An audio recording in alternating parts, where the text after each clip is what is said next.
after my divorce, I raised my children as a single parent. And what I realized is taking on all of the baggage that somebody else isn't doing was my choice. I never hear a man that is raising children alone say, I'm mom and dad. He never becomes overly feminine because he's raising children. But we as women become overly masculine because we are raising children, because I'm mom and dad and I got to do all these things, right?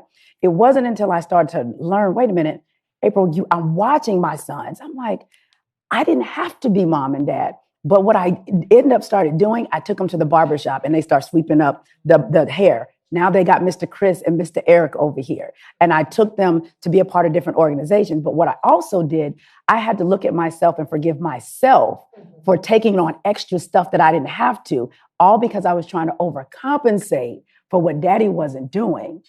And now I put extra stuff on me. And then I say, ain't nobody helping me. Well, nobody told you to do that. There is help available. But society make us feel like if we are not superwoman, we're not a mother. I wrote a post that went viral in 2015 and said, please do not address me as a strong, independent Black woman. It's not a compliment.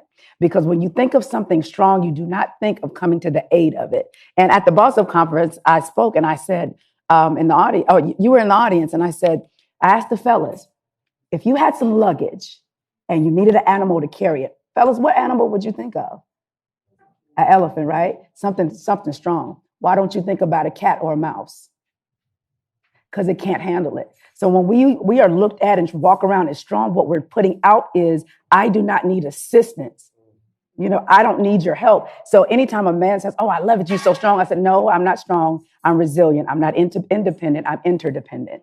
Because nobody ever comes to the aid of the strong person. For most of us, ask ourselves, who comes to our aid? Nobody. So when I'm around men, my wrists are broke.